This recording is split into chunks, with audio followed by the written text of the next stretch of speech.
de um novo livro.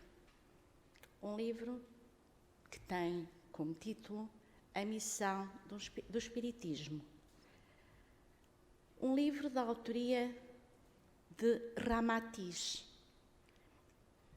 psicografado por Hercílio Maes. Então, vamos ver, antes de mais, quem é que foi Ramatiz. Na Indochina, no século X, o amor por um tapeceiro hindu arrebata o coração de uma vestal chinesa. Uma vestal é uma sacerdotisa do templo de Vesta, uma deusa romana que personifica o fogo sagrado, a pira doméstica e a cidade. Sacerdotisa esta, que tinham que ser virgens, eram cerca de 30 que na altura guardavam o templo. Estamos a falar no século X, em que se adoravam ainda vários deuses, em alguns locais, que, apaixonada por este tapeceiro, foge do templo para desposá-lo. Do entrelaçamento destas duas almas apaixonadas, nasce uma criança. Um menino, cabelos negros como ébano, pele na cor do cobre claro, olhos aveludados no tom do castanho escuro, iluminados de ternura. O espírito que ali reencarnava trazia gravada na memória espiritual a missão de estimular as almas desejosas de conhecer a verdade. Aquela criança cresce demonstrando inteligência fulgurante, fruto de experiências adquiridas em encarnações anteriores. Foi instrutor num dos muitos santuários iniciáticos na Índia. Era muito inteligente, se encarnou bastante novo, também, pensa-se, com 33 anos. Ramatiz, entre muitas das suas reencarnações, ele refere que são milenares, foi Pitágoras em determinada altura. É um espírito provindo de outras latitudes siderais, provavelmente de sírios, como Maria de Nazaré, já tendo reencarnado inclusive no planeta Marte. Faz parte da elevada hierarquia terrestre que assessora o Mestre Jesus no seu projeto de evolução desta humanidade. E por amor à humanidade, reencarnou várias vezes no seio de várias raças, sendo lembrado como insigne instrutor em diversas tradições e mestre de vários discípulos. É a propósito de Ramatiz a difusão do conhecimento eterno, unindo as tradições espirituais do Oriente e do Ocidente, para auxiliar no despertamento da consciência da humanidade. A tónica do seu ensinamento é o universalismo, o reconhecimento e a aceitação de todos os caminhos espirituais dos homens, considerando que as religiões são meios, mas não fins em si mesmo.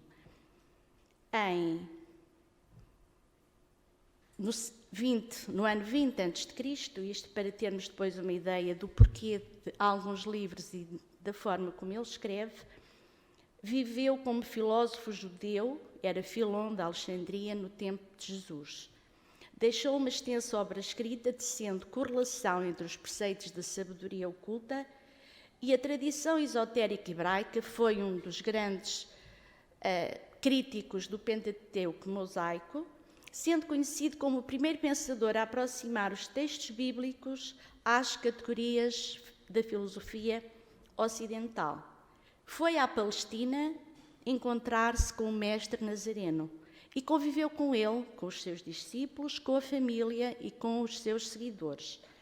Daí resultam as informações inigualáveis por qualquer outra obra que pôde fornecer no livro O Sublime Peregrino, descrevendo a figura e a trajetória do Mestre Jesus, incluindo a sua infância e aspectos desconhecidos da sua família, ensinos e milagres, o seu julgamento, a morte e o destino do seu corpo físico.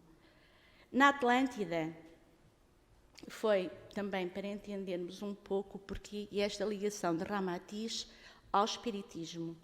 Foi contemporâneo de um espírito que mais tarde seria conhecido por Allan Kardec. E na época, já Kardec era muito dedicado à matemática e às ciências positivas. Posteriormente, quando passou pelo Egito, no templo do faraó Menefta, filho de Ramsés, teve novo encontro com Kardec, que era então o sacerdote Amenófis. E como veem, nós vamos todos reencontrando, os mais evoluídos, os menos evoluídos, mas vamos sempre reencontrando, reencarnação após reencarnação. Os seus ensinamentos buscavam acentuar a consciência do dever, a autorreflexão e mostravam tendências nítidas de espiritualizar a vida. Nesse convite à espiritualização, inicia-se no cultivo da música, da matemática e da astronomia. No templo que fundou na Índia, estes discípulos, os seus discípulos, desenvolveram conhecimentos sobre magnetismo, astrologia, clarividência, psicometria, radioestesia e assuntos quirológicos aliados à fisiologia do duplo etérico, companheiro que ultimamente tem feito parte de algumas das nossas palestras e da nossa vida, e há um corpo muito importante que sem dúvida nós temos. Mas o principal toque pessoal que Ramatis desenvolveu nos seus discípulos foi o pendor universalista, a vocação fraterna, crística, para que todos os esforços alheios na esfera do espiritualismo. Os seus íntimos e verdadeiros admiradores são também incondicionalmente simpáticos e todos os trabalhos das diversas correntes religiosas do mundo revelam-se libertos do exclusivismo doutrinário ou de dogmatismos, devotando-se com entusiasmo a qualquer trabalho de unificação espiritual.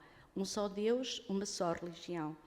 O que menos os preocupa são as questões doutrinárias dos homens, porque estão imensamente interessados nos postulados crísticos. Hercílio Mais, o médium que psicografou este livro, A Missão do Espiritismo e outros. Hercílio Mais, médium de Ramatis, nasceu e viveu em Curitiba, Paramá, durante 80 anos. Completou 3 anos do curso de Medicina, que interrompeu por razões de saúde, vindo a formar-se em Direito, profissão que exerceu paralelamente à de contador. Aos 30 anos, após ver aflorar a sua mediunidade, teve contacto com Ramatis. E não foi fácil este contacto, porque era um universalista, não propriamente um espírita devoto, com o qual possuía laços espirituais já de remotas eras e de outras encarnações. Faria parte de alguns daqueles discípulos que estiveram na construção do tal templo. Ciente do compromisso de trabalho assumido antes do seu reencarne, passou a psicografar, através da mediunidade intuitiva, a série de obras de Ramatis, que abrange temas inéditos de fácil receptividade ao leitor por apresentar, de maneira acessível, o conhecimento iniciático milenar. Hercílio Mais foi maçom, foi Rosa Cruz e teosofista. Paralelamente à tarefa da psicografia, foi médium receitista de rara eficiência. Através da radioestesia, em que era perito, atendia com o receituário homeopático gratuito centenas de enfermos por semana, num pequeno centro espírita de Curitiba. Só aceitava pacientes desenganados da medicina. Os mais necessitados saíam com a própria medicação fornecida por ele. A legião de casos complexos, exóticos e incuráveis, resolvidos com a assistência de uma equipa de médico do espaço, nunca foi mencionada sequer por Hercílio, cujo traço marcante de temperamento e de vida era a simplicidade. Caracterizava-se pela índole generosa e a singeleza espiritual com que acolhia a todos e encontrava auditórios nas palestras que mesclavam conhecimento transcendental e permanentemente bom humor. Agora vamos à obra A Missão do Espiritismo. Nesta obra, Ramatis analisa os movimentos evolutivos da humanidade desde a sua origem em Lemúria, Atlântida, são 2 cidades diferentes que desapareceram, até aos nossos dias, estudando os efeitos produzidos pelos vários credos e doutrinas esotéricas expondo com impressionante argumentação a urgência da doutrina espírita, como despertamento das massas humanas no nosso mundo. Demonstra que o Espiritismo constitui o socorro de última hora que Deus envia à humanidade. E não nos esqueçamos que Ramatiz passou por todas as escolas iniciáticas possíveis que possamos imaginar, desde Atlântida, Lemúria até aos nossos dias. Ele passou por elas todas, essencialmente as orientais.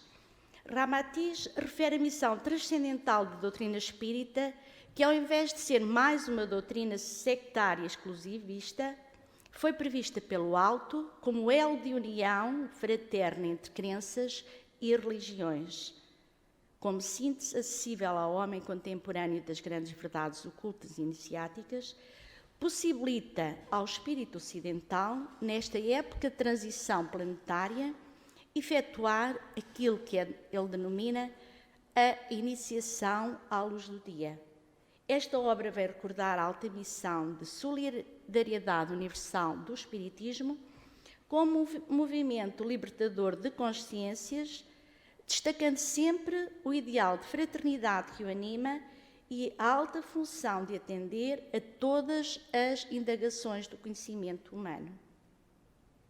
Este livro, para quem o quiser ler depois, ou for acompanhando, é constituído por perguntas e respostas. Há uma questão que é colocada a Ramatiz e ele apresenta a resposta. E a primeira pergunta deste livro é a seguinte: conforme afirmam os espíritas, o espiritismo é realmente a doutrina mais compatível com a evolução do homem atual? Ramatiz diz-nos que o espiritismo é a doutrina mais própria para o aprimoramento espiritual do cidadão moderno, sim. Os seus ensinamentos são compreensíveis por todos os homens e ajustam-se perfeitamente às tendências especulativas e ao progresso científico dos tempos atuais. É o Consolador da humanidade prometido por Jesus. Cumpre-lhe a missão de incentivar e disciplinar o derramamento da mediunidade pela carne, estimulando pelas vozes do além as lutas pela evolução moral dos seres humanos. Assim, através de médiuns, os espíritos sábios, benfeitores e angélicos ensinam as coisas sublimes do Espírito Santo, conforme a predição evangélica. Se me amais, guardai os meus mandamentos, e eu rogarei a meu Pai, e ele vos enviará outro Consolador, a fim de que fique eternamente convosco o Espírito da verdade, que o mundo não pode receber, porque não o vê e absolutamente não o conhece. Mas quanto a vós, conhecê-lo-eis, porque ficará convosco e estará em vós. Porém, o Consolador, que é o Santo Espírito que meu Pai enviará em meu nome, vos ensinará todas as coisas e vos fará recordar tudo o que vos tenho dito. Isto foram palavras de Jesus. Ainda aproveitando uma outra questão que achei pertinente, considerando que o homem se salva mais pelas suas obras do que pela sua crença, então qual é o papel mais evidente do Espiritismo nesta situação? Sem dúvida, é o de explicar aos homens o mecanismo da ação e reação que rege o universo. O bem será sempre o bem, o mal será o mal. Isso induz o homem a só praticar as boas obras, porque colhemos aquilo que semeamos. Semeando amor, colheremos amor. Semeando bem, colheremos bem. E evangelizar corações é uma missão, sem dúvida, do Espiritismo. E essa evangelização começa no nosso coração, quando ainda é muito pequenino, no despertar. O Espiritismo é a doutrina mais eletiva à mente moderna, porque é despida de adornos inúteis, complexidades doutrinárias, posturas fatigantes ou tabus religiosos. Os seus ensinamentos são simples e diretos, sem cansar os discípulos, ao fazê-los perder precioso tempo na busca da verdade. É tudo muito claro? É. 2 mandamentos: amai a Deus sobre todas as coisas e amai o próximo como a ti mesmo. É muito simples de entender. E aprendemos a caminhar, sem dúvida, lado a lado. Damos a mão àquele mais esclarecido ou menos esclarecido. E o amor é isso mesmo, é cumprir a missão sempre com o irmão de caminho. O Espiritismo atrai o ser humano pela generalização e o esclarecimento das atividades do mundo oculto para as massas comuns, na forma de regras simples e atraentes, proporcionando a iniciação espiritual à luz do dia, de modo claro e objetivo, sem terminologias dificultosas ou linguagem iniciática, sem juramentos, sem ter que se estar escondido, como a maior parte das escolas, das grandes escolas iniciáticas, onde são iniciados, ficam com determinados conhecimentos, mas são verdades que não podem revelar nem ensinar a ninguém. Aqui toda a verdade é dita para quem quiser ouvir e os ensinamentos são realmente para uma iniciação espiritual à luz do dia, amando o próximo, trabalhando. Pois aprende o sábio e o homem comum, aprende o velho e aprende a criança. Os seus fundamentos doutrinários são a crença em Deus, a reencarnação e a lei do karma, constituindo processos e ensejos para o aperfeiçoamento do espírito imortal. Porventura, o Espiritismo não é doutrina eletiva somente aos ocidentais, ou é também a uma parte da humanidade? É-lhe colocada esta questão, ao que ele responde que as raízes doutrinárias do Espiritismo fundem-se com o conhecimento da filosofia espiritual de todos os povos da Terra, como seja a reencarnação e a lei do karma. Por isso, compreendem-no facilmente os chineses, os hindus, os árabes, os africanos, os latinos, os germânicos, os eslavos, os saxões. Os próprios judeus, tão arraigados aos dogmas e preconceitos mosaicos, ingressam no Espiritismo ajustando-se às práticas mediúnicas e aos seus objetivos filantrópicos, o amor ao próximo. Além de doutrina facilmente assimilável para qualquer criatura, a sua mensagem ajusta-se mais a todos os homens, porque também estuda e disciplina os fenómenos mediúnicos que são comuns a todas as raças terrícolas. Terrícolas é assim que genericamente e sempre de uma forma maravilhosamente bela, eu acho que Ramatiz nos atribui um cognome. Não somos terráqueos, somos terrícolas, estamos na Terra. Que significa, perguntam-lhe, e achei bastante interessante este termo, a iniciação à luz do dia, popularizada pelo Espiritismo no conhecimento do mundo oculto. Antigamente, as iniciações espirituais eram secretas, ainda temos muitas, pus aqui só algumas, da maçonaria, Rosa Cruz, outros que nós já ouvimos falar, mas que ninguém entra, e para entrar é preciso passar por muitos rituais, e então para sair nada do que aprendem, ou do conhecimento que foi adquirido, pode ser revelado, fica em segredo.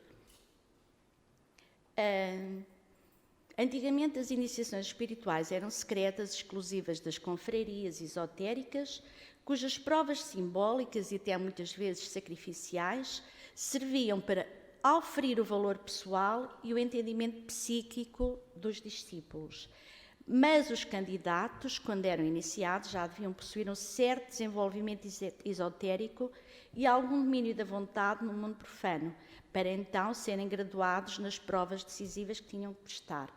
Deste modo, o intercâmbio com os mestres ou espíritos desencarnados só era permissível aos poucos adeptos eletivos às iniciações secretas, portanto, só aqueles que passassem nas provas e que merecessem é que poderiam fazer esse intercâmbio. O Espiritismo abriu a porta dos templos secretos, eliminou a terminologia complexa e o vocabulário simbólico das práticas iniciáticas, transferindo o conhecimento espiritual diretamente para o povo através de regras e princípios sensatos para o progresso humano, divulgando o conhecimento milenar sobre a lei do karma e da reencarnação, demonstrou ao homem a sua grave responsabilidade na colheita dos frutos bons ou maus da sementeira das vidas passadas e desta, evidentemente. Extinguiu a ideia absurda do inferno, que estimulava virtudes por meio de ameaças de sofrimento eterno, mas advertiu que mais salva o homem pelas suas obras do que pela sua crença. Esclareceu que também ninguém consegue a absolvição dos pecados à hora da morte, através de um sacerdote, de um pastor ou de um mestre arvorado em procurador divino. O céu e o inferno são estados de espírito decorrentes do bom ou do mau viver. Em verdade, o próprio homem é o responsável pela sua glória ou pela sua falência. O treinamento do espírito deve ser exercido no convívio com todas as criaturas, pois sofrimentos, fracassos, vicissitudes ou misérias do mundo são lições severas e arguições pedagógicas do alto que graduam o ser conforme o seu comportamento. Não é preciso o homem isolar-se do mundo numa vida puramente contemplativa para alcançar a sabedoria espiritual, pois ela é oferecida pelo próprio mundo na experimentação cotidiana e é aí que se torna mais difícil viver. É muitas vezes fácil fugir, levar uma vida de ermita e fugir das tentações da vida e dos problemas das pedras no caminho. O discípulo diligente e disciplinado na arguição espiritual da vida moderna promove-se para nível superior, sabendo aproveitar cada minuto da sua vivência, atento aos postulados espíritas e submisso com alguns sacrifícios que lhe são exigidos por ele próprio. Podereis dar-nos alguns exemplos práticos dessa iniciação à luz do dia e de uma forma que eu acho maravilhosa também, simples e acessível para todos nós. Ramatiz diz-nos que é evidente que os homens frequentam igrejas católicas, templos protestantes, sinagogas judaicas, mesquitas muçulmanas, pagodes chineses, santuários hindus, centros espíritas, lojas teosóficas, fraternidades Lojas da Cruz, ou terreiros de Umbanda, buscando o conhecimento e o conforto espiritual para as suas almas enfraquecidas. Mas o seu aperfeiçoamento não se processa exclusivamente pela adoração a ídolos. Meditações esotéricas, interpretações iniciáticas, reuniões doutrinárias ou cerimoniais fatigantes. Em tais momentos, os fiéis, crentes, adeptos, discípulos ou simpatizantes só aprendem as regras e compostura que terão que comprovar diariamente no mundo profano. Mas as práticas à luz do dia graduam os discípulos de modo imprevisto, porque se exerce sobre a espontaneidade da própria vida dos seres em comum. Aqui, à luz do dia, no Espiritismo, o discípulo é experimentado na virtude da paciência pela demora dos caixeiros em servirem numa loja de compras, ou pela reação colérica do cobrador de ônibus. Ali prova-se na tolerância pela descortesia do egoísta que fura a fila de espera, ou pela intransigência do fiscal de impostos ou de trânsito. Acolá, pela renúncia e perdão, depois de explorado pelo vendeiro, insultado pelo motorista irascível ou prejudicado no roubo da empregada. E é aqui, nesta iniciação à luz do dia, nesta passagem por estas situações que o Espiritismo nos inicia, porque nos dá a força e a possibilidade de experimentar tudo isto com a certeza de que tudo passa. Assim, no decorrer da nossa atividade humana, somos defrontados com as mais graves acusações no exame da paciência, bondade, tolerância, humildade, renúncia ou generosidade. Fere-nos a calúnia dos vizinhos, é verdade. Maltrata-nos a injustiça do patrão. Judia-nos a brutalidade dos desafetos. Ou somos até explorados muitas vezes pelo nosso melhor amigo. É o Espiritismo, portanto, com a sua doutrina racional e letiva à mentalidade moderna, que pode ensinar-nos a melhor compostura espiritual, a conduta, no momento dessa prova iniciática à luz do dia, sem complexidades, sem mistérios ou sem segredos. Muitos espíritas alegam que o espiritismo deve ser predominantemente científico e não religioso, como fazem os pregadores evangélicos lacrimosos. É esta uma das questões que lhe é colocada. Aliás, dizem mais, baseiam-se nas próprias palavras de Allan Kardec, quando disse: o espiritismo será científico ou não sobrevirá. Que dizeis? Ramatis, sem dúvidas, esclarece-nos que o espiritismo filosófico e científico pode satisfazer a especulação exigente do intelecto, mas só o Evangelho ilumina o coração do homem. Lembremos que, apesar do cuidado e atenção à contextura e capacidade da lâmpada elétrica, nem por isso ela dispensa a luz que lhe vem da usina. Por isso, Allan Kardec fundamentou a codificação espírita na moral evangélica, certo de que a pesquisa científica pode convencer o homem da sua imortalidade, mas só o Evangelho é capaz de convertê-lo à linhagem espiritual do mundo superior. A missão do Espiritismo não consiste apenas em comprovar a vida imortal, mas também em consolar o espírito, acendendo-lhe a luz na lâmpada da consciência para depois iluminar o próprio mundo.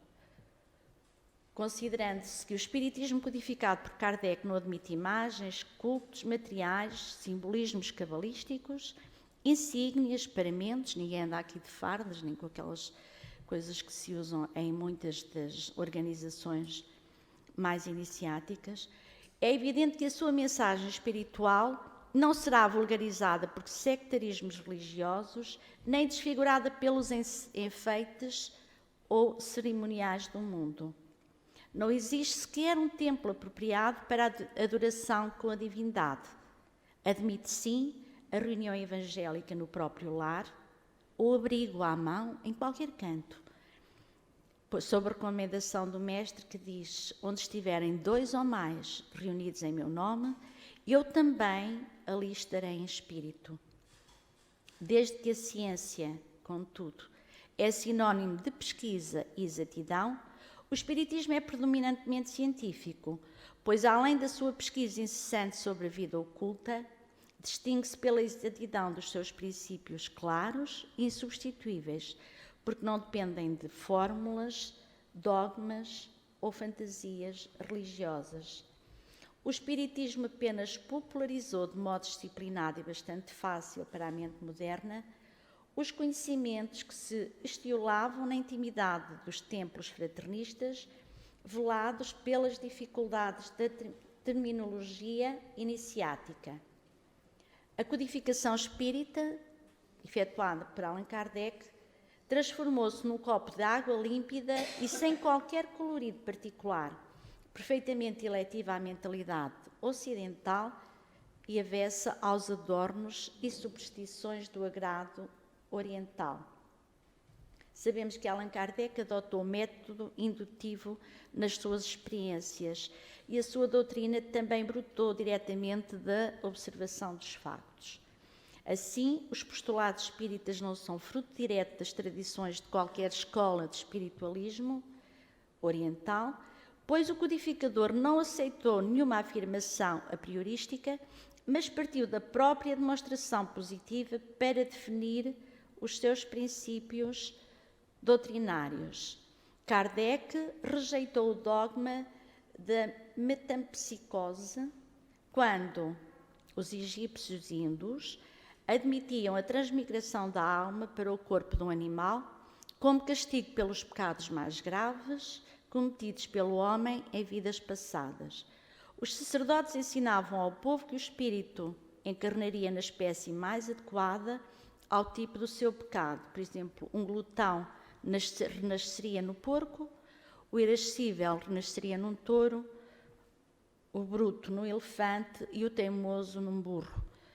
No entanto, Allan Kardec não só rejeitou este postulado, explicando que o espírito não volta para trás, não retrograda, Como só adotou tais ensinamentos ou postulados da crença em Deus, da reencarnação e da lei do karma, depois de submetê-los à opinião saneadora e unânime dos espíritos ao serviço da doutrina.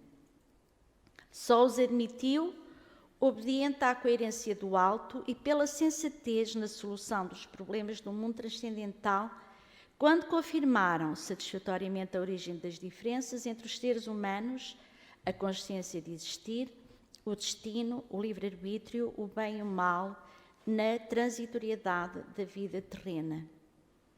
Então, será que há fundamento de que o Espiritismo é realmente uma doutrina universalista?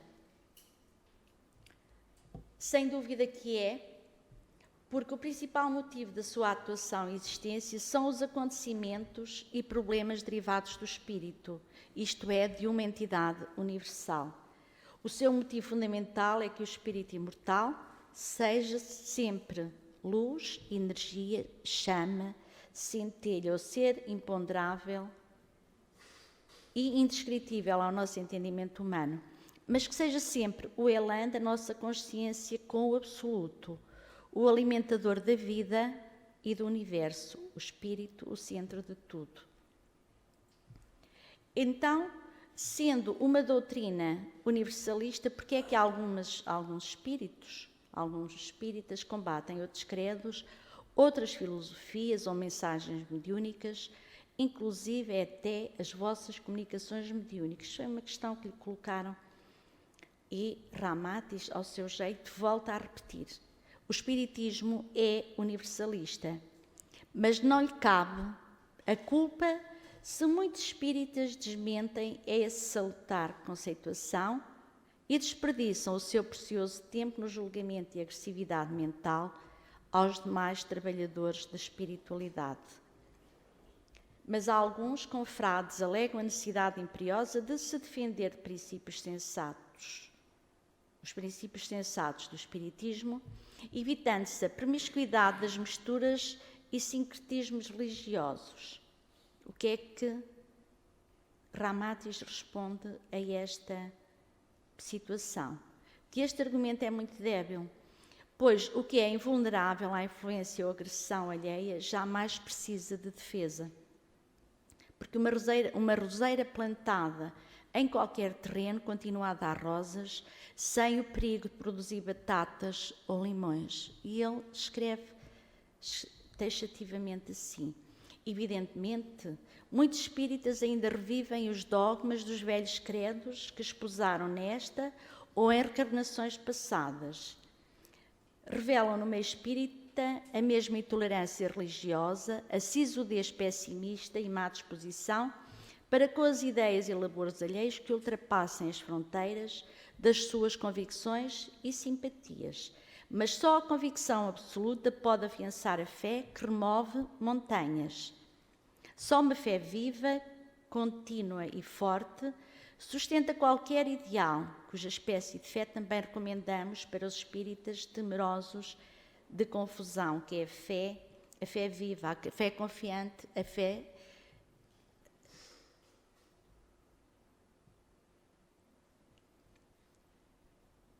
sem dúvidas, sem dúvida nenhuma, uma fé demonstrada e comprovada.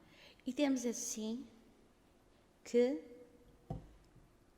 o espiritismo é, neste momento, nesta época, nesta fase de transição do planeta para um planeta de regeneração, o caminho, a doutrina, o meio, porque o espiritismo é trabalho, é solidariedade, é tolerância. O espiritismo é o sol na vida de cada um de nós.